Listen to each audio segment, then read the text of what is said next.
गजा में अमन कमीशन, पाकिस्तान भी काफिले में शामिल। अमरीकी सदर ट्रंप के बोर्ड ऑफ पीस पर 20 आलमी रहनुमाओं ने दस्तखत कर दिए। डेवॉस में तकरीब के दौरान वज़ीर आज़म शहबाज शरीफ की भी शिरकत। मुसवदे पर दस्तखत किए। सदर ट्रंप ने दस्तावेज को दस्तखत करने के बाद मीडिया के सामने पेश किया। बहरीन और मराकश के रहनुमा भी हमरा। अमरीकी सदर ने कहा 59 ममालिक मशरिक़ वस्ता में अमन की कोशिशों में शामिल हैं। कई आलमी रहनुमा इस फोरम का हिस्सा बनने में दिलचस्पी रखते हैं। मजीद बोले, हमास ने जंग बंदी पर गैर मुसल्लह होने का वादा किया।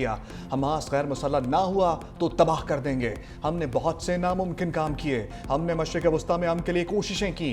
गजा बोर्ड ऑफ पीस में शमूलियत पर तमाम ममालिक का शुक्रगुजार हूँ। अमरीकी सदर का एक बार फिर पाक भारत जंग रुकवाने का जिक्र। कहा, पाकिस्तान और भारत दोनों एटमी ताकतें हैं। मैंने दोनों के दरमियान जंग रुकवाई।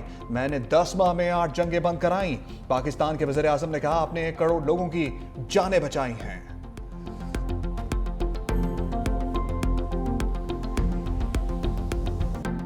ट्रंप का वज़ीर आज़म से मुलाकात में फील्ड मार्शल सैयद आसिम मुनीर की तरफ इशारा। अमरीकी सदर और शहबाज शरीफ की मुलाकात में मुस्कुराहटों का तबादला।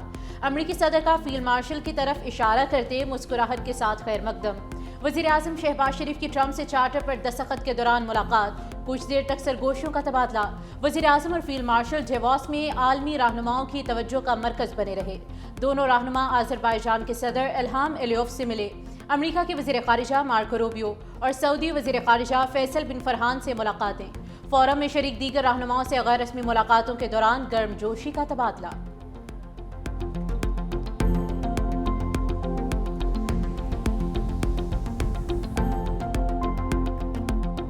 कराची को आर्टिकल 148, आर्टिकल 149 के तहत फेडरल टेरिटरी का हिस्सा बनाया जाए। ये शहर जितना पोटेंशियल वाला है, इसके पोटेंशियल को देखते हुए ये किसी इस जैसे सूबाई एडमिनिस्ट्रेशन के हाथों में नहीं दिया जा सकता। जुल्फ़िकार अली भुट्टो के दिए हुए आइन में आर्टिकल 148, 149 के तहत वफाक इंटरवीन करे और हमें वफाकी दारुल खिलाफा का हिस्सा बनाए। MQM 18वीं तरमीम के खिलाफ खुलकर सामने आ गए। मुस्तफ़ा कमाल का आईनी तरमीम के खिलाफ लफ्ज़ी एक्शन। कराची को वफाक के मातहत करने का मुतालबा। प्रेस कॉन्फ्रेंस करते हुए कहा, 18वीं तरमीम से हमारी नस्ल कुशी हो रही है। अब बहुत हो चुका, ये ड्रामा खत्म होना चाहिए। तरमीम खत्म करके कराची को मुल्क का मुआशी दारुल खिलाफा बनाया जाए। सूबाई हुकूमत ये शहर नहीं चला सकती। लोग मुल्क से बददिल हो रहे हैं। अगर शहर के लिए बात करो तो ये फैशन बन गया है कि कहें कि बल्दिया फैक्ट्री का जवाब दो। आप हमें फांसी पर क्यों नहीं लटकाते, सजा क्यों नहीं देते?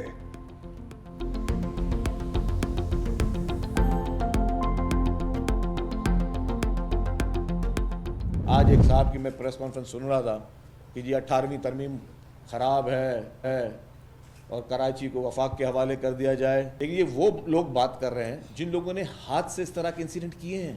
वो जमातें बात कर रही हैं जिन्होंने हाथ से जिंदा लोगों को भत्ते के चक्कर में जलाया भी है। आप बैठकर पीपुल्स पार्टी पे संगीन इल्ज़ाम लगाते रहेंगे। मैं आपका जवाब आपकी ज़ुबान ही आज आपको दिखाऊंगा। बल्दिया फैक्ट्री को आग लगाई गई, मासूम लोगों की जानें ली गई भत्ते के चक्कर में। इंसानों का शिकार खेला गया 12 मई को। अपने हथियारों से कीमती जानें ली, मासूम लोगों की जानें ली। आपके मुंह से इस तरह की बातें अच्छी नहीं लगती। शर्जील नामेमन का 18वीं तरमीम पर मुस्तफ़ा कमाल को सख्त जवाब। पूछा, क्या कराची को वफाक के मातहत देने से सानेहात रुक जाएंगे?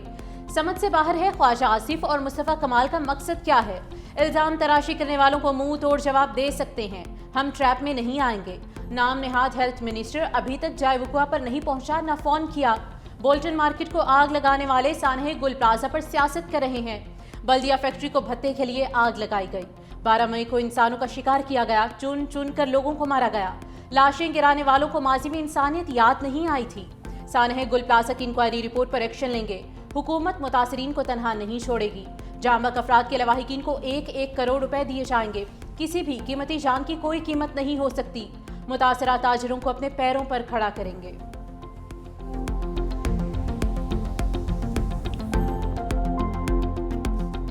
बांग्लादेश ने ICC फैसले को उड़ा कर रख दिया।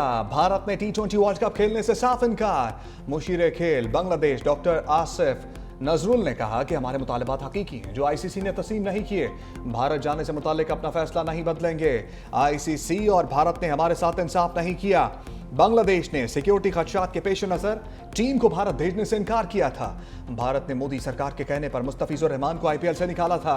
आईसीसी ने गुज़श्ता रोज बांग्लादेश की भारत न जाने की दरखास्त मुस्तरद की थी।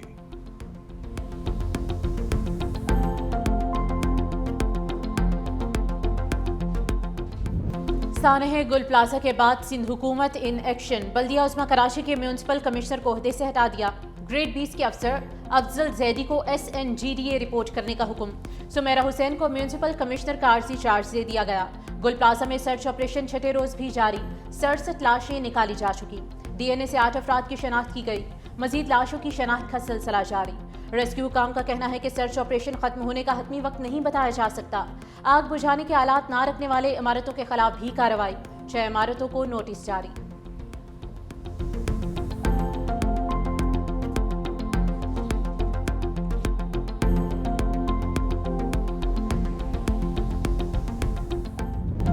सानह गुल प्लाजा लापता फैसल के वरिसा की आंखों में इंतजार बस गया। 40 साला शहरी क्रॉकरी की दुकान पर 10 बरस से काम कर रहा था। 4 बहन भाइयों में सबसे बड़ा, घर का वाहिद सहारा। फैसल ने अपने भाई उमेर से आखिरी कॉल में कहा कि अगर मैं ना बच सका तो मेरे बच्चों का ख्याल रखना।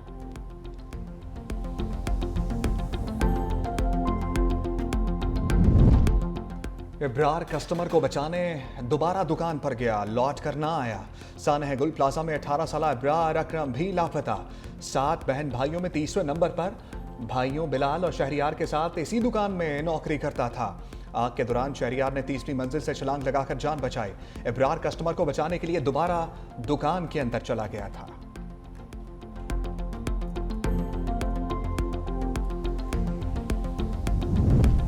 सानह गुल प्लाजा पंजाब हुकूमत के एहतियाती इकदामात। सूबे भर में बैनुल अक़वामी मयार के एक्सटर्नल फायर हाइड्रेंट्स लगाने का फैसला। रावलपिंडी में वज़ीर आला पंजाब मरियम नवाज का हंगामी इजलास। सेक्रेटरी हाउसिंग की पंजाब भर के वासा MDs को हिदायत जारी। 1000 से ज़ायद मकामात पर एक्सटर्नल फायर हाइड्रेंट्स की दस्तयाबी को यकीनी बनाया जाएगा। एक्सटर्नल फायर हाइड्रेंट्स ना लगाने की सूरत में प्लाजा इंतजामिया पर मुकदमा दर्ज होगा।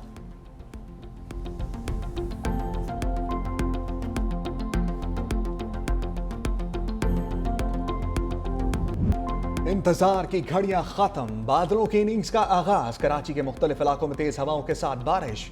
सरजानी और अतराफ में तेज बारिश। गुलशन मेमार, एहसनाबाद, जामियतुर रशीद और मुल्हिका इलाके में बारिश। केमाड़ी, शारा फैसल और सदर में बूंदाबांदी। इस्लामाबाद में बारिश की एंट्री, कहीं हल्की तो कहीं मूसलाधार बारिश से मौसम मजीद सर्द हो गया।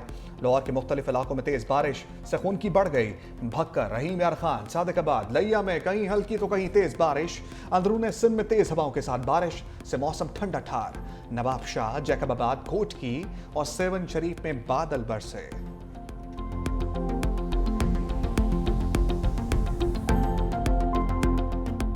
बादलों का डबल एक्शन, कहीं बर्फबारी तो कहीं तेज बारिश। मरी में शदीद बर्फबारी, सयाहों की बड़ी तादाद पहुंच गई। एक्सप्रेस वे बंद, गाड़ियों की कतारें लग गई। सिर्फ मकामी लोगों को दाखिले की इजाजत। कोयटा, चमन, जियारत और कोयक चौक में रुई के गाले। कोयटा चमन और कोयटा कराची शाहराहें बर्फ से ढक गईं। दुखी, जियारत, पेशेन, किला सैफुल्ला और किला अब्दुल्ला में बर्फबारी। संजारी में बादल बरसे। पहाड़ी इलाकों में बर्फबारी। सीबी बोला और कोहलों में झड़ी लग गई। खैबर, लकी मरवत में तेज हवाओं के साथ बादलों की इनिंग्स। शुमाली वजीरिस्तान में बारिश के साथ बर्फबारी। लोअर और अपर दीर में भी पहाड़ी इलाकों में बर्फबारी का सिलसिला जारी।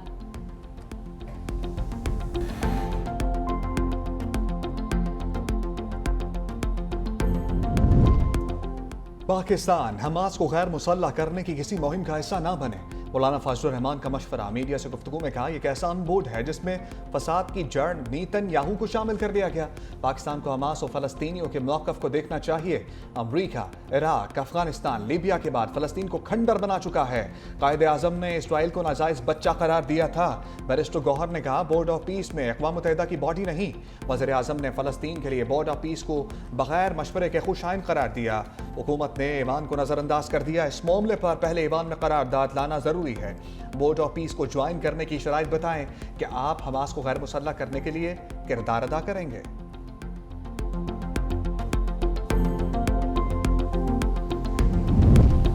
सदर आसिफ अली जरदारी की हाई कोर्ट्स के एडिशनल जजेस की मुस्तकली और मुद्दत में तौसीक की मंजूरी। सिंध हाई कोर्ट के 10 एडिशनल जजेस की मुस्तकिल तैनाती। 2 की मुद्दत में 6 माह की तौसीक। लाहौर हाईकोर्ट के 11 एडिशनल जजेस कंफर्म, 1 की मुद्दत में तौसी की गई। पेशावर हाईकोर्ट के 6 एडिशनल जजेस कंफर्म, 4 जजेस की मुद्दत में 6 माह की तौसी का हुक्मनामा जारी। सिंध हाईकोर्ट के जस्टिस मिरान मोहम्मद शाह को मुस्तकिल करने की तौसीक।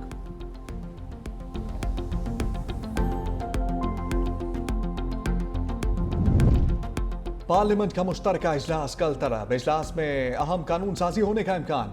इजलास में 18 निजी 11 हुकूमती बिल मंजूरी के लिए पेश करने पर गौर। 24 बिल सदर की जानिब से वापस मुश्तरका पार्लियामेंट को भेजे गए। 5 बिल एक ऐवान से मंजूर हुए, दूसरे ऐवान से मंजूर नहीं हो सके।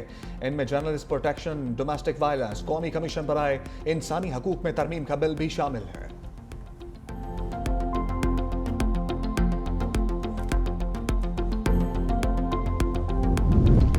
कराची की सिक्योरिटी पर कोई समझौता नहीं किया जाएगा। कराची सेफ सिटी प्रोजेक्ट शहर के लिए अहम है। वज़ीर आला सिंध मुराद अली शाह की ज़ेर सदारत सिंध सेफ सिटीज़ अथॉरिटी का अहम इजलास। सेफ सिटी प्रोजेक्ट के लिए 20 करोड़ रुपए के नज़रसानी शुदा बजट की मंजूरी। प्रोजेक्ट के लिए 34 माहिर तकनीकी और इंतजामी अफसरान को भर्ती किया जाएगा। वज़ीर आला मुराद अली शाह ने कहा कि 2 माह के अंदर कराची सेफ सिटी प्रोजेक्ट फाल किया जाएगा। सेफ सिटी प्रोजेक्ट में 1300 कैमरे 300 पोल साइट्स पर नस्ब किए जा चुके।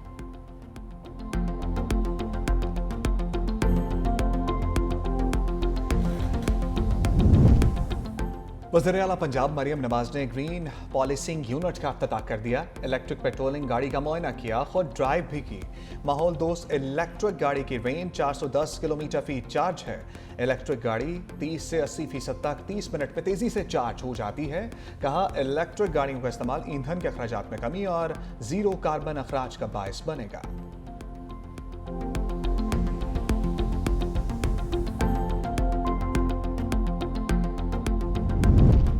पंजाब पुलिस ने सीसीडी पर जाली पुलिस मुकाबलों के इल्जामात झूठे करार दे दिए। लाहौर हाईकोर्ट के हुक्म पर पुलिस ने तहरीरी रिपोर्ट जमा करवा दी। रिपोर्ट के मुताबिक सीसीडी तमाम जराइम पेशा अनासिर के खिलाफ बिला तफरीक कार्रवाइयाँ करती है। मुलजिमान की गिरफ्तारी, शफाफ तफ्तीश और कानूनी तकाज़ों के मुताबिक प्रोसिक्यूशन यकीनी बनाई जाती है। सीसीडी के क़याम के बाद डकैती, चोरी, कत्ल समेत दीगर जराइम में वाज़ेह कमी आई। प्रॉपर्टी से मुतालिक जराइम में 64%, डकैती और कत्ल के वाक़यात में 60% कमी देखी गई। सीसीडी ऑपरेशंस में 1 सब इंस्पेक्टर शहीद, 96 पुलिस एहलकार जख्मी हुए।